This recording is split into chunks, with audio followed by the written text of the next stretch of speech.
वंदे मातरम। भारत माता की जय। जीवन में है संग्राम तो होने दो, जीवन में है आराम तो उसे होने दो, जीवन में है अगर राम तो उसे आने दो, जीवन में है कृष्ण तो उसे आने दो।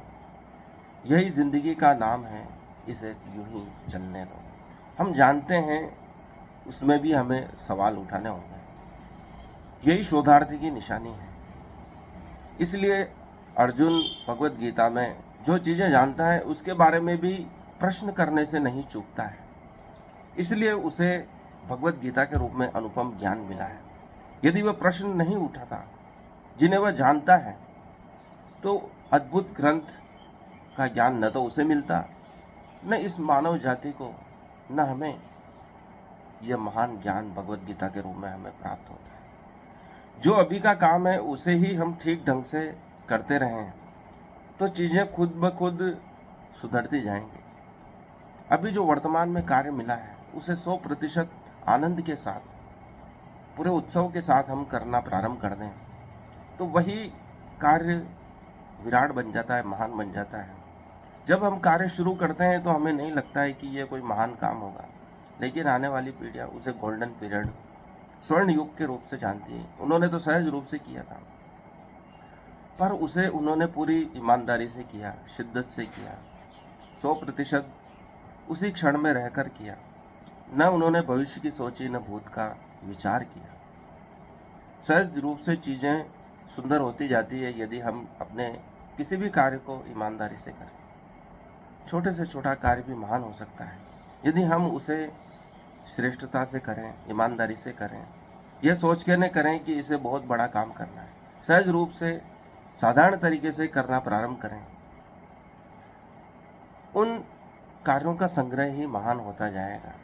यह जो काम है मानव जाति की भलाई के लिए बहुत आवश्यक है। यदि यह बर्डन हमारे दिमाग पर रहेगा कि हम बहुत बड़ा कार्य कर रहे हैं तो हम कोई महान कार्य नहीं कर सकते। कोई हमें देख रहा है और हमें महान कार्य करना है, या हमें किसी को बताना है कि हम बहुत श्रेष्ठ कर रहे हैं, तो एक मानसिक दबाव उत्पन्न होगा, हम सहज रूप से कार्य नहीं कर पाएंगे। इसलिए आप बिना भविष्य की चिंता किए, बिना परिणाम की चिंता किए, बिना कर्म फल की चिंता किए हुए कर्म करते जाए। यही कृष्ण अर्जुन को समझा रहे हैं कि तू कोई बहुत बड़ा महान कार्य कर रहा है, ऐसा बोझ दिमाग में मत रख। यह कर्म फल की चिंता उत्पन्न करता है, तो इसको छोड़। जो भी तेरा कर्तव्य है उसको करता रहे। कोई तेरी प्रशंसा करे, बुराई करे, उससे कोई मतलब मत रख। सुख दुखे समय कर्तव्य का भाव मन में रखकर कार्य कर। सिर्फ अपने आप को संतुष्ट करने के लिए मैं ईमानदारी से काम कर रहा हूँ। इसलिए कृष्ण कहते हैं कि छोटी छोटी खुशियों के लिए खुद को इनाम दे, उत्सव मनाओ कि तूने आज अपना कार्य ईमानदारी से किया। ऐसा नहीं कि तू दुखी होकर बैठ जाए और मोहग्रस्त हो जाए। छोटी छोटी खुशियों का आनंद लेना प्रारंभ करें, स्वयं को उपहार दें, गिफ्ट दें। आजकल यह कल्चर बहुत प्रचलित हो रहा है। कोई दूसरा आपकी सफलता का जश्न मनाए न मनाए, आप स्वयं अपने आप छोटे छोटे उत्सव मनाएं, छोटे छोटे गिफ्ट स्वयं को ही प्रदान करें। इससे खुशी का भाव उत्पन्न होता है और मनुष्य तनाव रहित रहना प्रारंभ करता है। अपने आप को उपहार देने से एक संतुष्टि मिलती है और जीवन में उत्साह आता है। हर छोटी खुशी के लिए परमात्मा को धन्यवाद दें। ऐसा नहीं है कि बहुत बड़ी खुशी का हम इंतजार करते रहें। बहुत बड़ा उत्सव, बहुत बड़ी उपलब्धि कभी नहीं आने वाला है।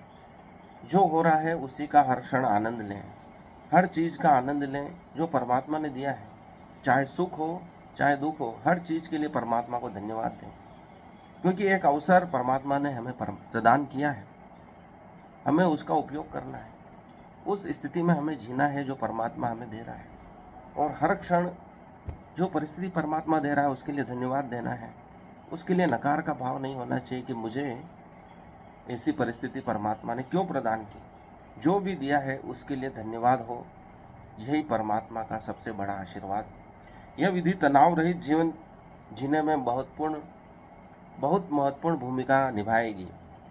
जैसे बच्चा हर चीज़ के लिए उत्सुक होता है, हर छोटी खुशी के लिए वह आनंदित हो जाता है, छोटे छोटी खिलौनों से वह खुश हो जाता है, वैसे ही अपने आप को प्रसन्न रखना सीखें तो आपके जीवन में एक अहोभाव का उदय होगा, जिसमें आप हर चीज़ के लिए परमात्मा को धन्यवाद देते हैं और वह कभी परमात्मा से शिकायत नहीं करता है कि मुझे ऐसी परिस्थितियों में क्यों डाला है, क्योंकि यही प्राकृतिक नियम है, जो सर्वभूत नियम है, जो आपको आनंदित रखेगा हर क्षण। तिब्बत के लामा इसी विधि का प्रयोग करते हैं, जिससे वह कभी भी तनाव रहित जीवन जी सकते हैं, हर क्षण आनंद में जी सकते हैं। वह हर चीज़ के लिए परमात्मा को धन्यवाद देते हैं और अपने मस्तिष्क को ठंडा रखते हैं, तनाव रहित रखते हैं। एक व्यक्ति जो लामा है, उसके बारे में वैज्ञानिकों ने शोध किया, तो अपने जीवन में वह कभी दुखी नहीं हुआ, वह कभी तनावग्रस्त नहीं रहा। उसकी विधि ही यही है कि वह अपने आप को प्रत्येक क्षण आनंदित रखना सीख चुका है, यह उसका अभ्यास हो चुका है। वह हर चीज़ में खुश है, हर परिस्थिति में खुश है, उसे परमात्मा का उपहार समझता है। वह नहीं ये मानता कि मुझे कोई दुखी कर सकता है, क्योंकि परमात्मा हर क्षण मुझे आनंदित करने के लिए ही इन घटनाओं का आयोजन कर रहा है। यदि हर चीज़ अपने फायदे के लिए कोई समझ ले तो वह दुखी हो ही नहीं सकता, क्योंकि परमात्मा कुछ गलत कर ही नहीं सकता, क्योंकि परमात्मा प्राकृतिक नियमों का समूह है, गणितीय नियमों का समूह है, जो हर क्षण ठीक ही कर रहा है। हमें उस पर प्रश्न उठाने की कोई आवश्यकता नहीं है, क्योंकि परमात्मा से बेहतर या प्राकृतिक नियमों से बेहतर क्या है जो इस प्रकृति का संचालन इतने लाखों वर्षों से कर रहे हैं। यदि ऐसा होता तो ये प्रकृति नष्ट हो जाती। ये नियम सही है, इसलिए अभी तक ये चल रही है, इसलिए इसे सनातन कहा गया है। यह प्रकृति के नियम इतने सरल हैं, जैसे भूख लगने पर हम भोजन कर लेते हैं और हम तृप्त हो जाते हैं, नींद आने पर सो जाते हैं और हमारी सभी थकान मिट जाती है। ग्रह नक्षत्र घूम रहे हैं एक विशेष गति से, जो नियमों से आबद्ध है। इसे कौन संचालित कर रहा है? पूरे ब्रह्मांड में एक जैसे प्रकृति के नियम लागू होते हैं, चाहे कहीं पे भी चले जाएं। तो इन नियमों को किसने बनाया है? ये प्रकृति के नियम सर्वमान्य है। ये परमात्मा का समूह है, जो हमें आनंदित रख सकता है। विपरीत आवेश को पास में लाने पर उनमें प्रतिकर्षण होता है। समान ध्रुव चुंबक के पास में लाने पर प्रतिकर्षण होता है, असमान ध्रुव लाने पर आकर्षण होता है। यह प्रकृति के नियम है कि हम अपने समान गुणों के लोगों से ईर्ष्या करते हैं, लेकिन विपरीत गुणों से आकर्षित होते हैं। वही जड़ वस्तुओं पर भी लागू हो रहा है। गुरुत्वाकर्षण जो सभी वस्तुओं को खींच लेता है, जैसे हम किसी चादर या कंबल में, झोल में हम उतरते जाते हैं,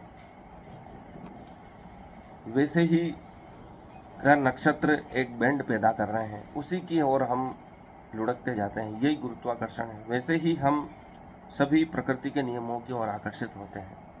यदि हम उनके अनुसार चलते हैं तो हम प्रसन्न रहते हैं, यदि हम उसका विरोध करते हैं तो दुखी रहते हैं।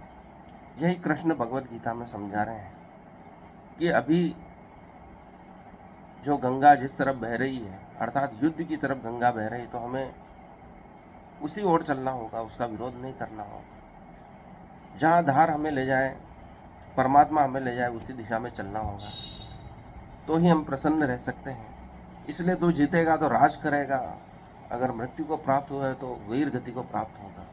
आज के लिए इतना ही। प्रकृति के नियमों के साथ रहें, सुखी रहें, हर क्षण परमात्मा को धन्यवाद दें, स्वयं को छोटी छोटी खुशियों के लिए उपहार दें, चाहे चॉकलेट हो, चाहे गिफ्ट हो, अच्छा भोजन हो, कुछ भी अपने आप को प्रसन्न रखना सीखें। चाहे प्रकृति में भ्रमण करें, कहीं टूर पे चले जाएं, लेकिन अपने आप को खुश रखें। धन्यवाद। इस वीडियो को लाइक करें, चैनल को सब्सक्राइब करें, कुछ कमेंट्स करें। धन्यवाद।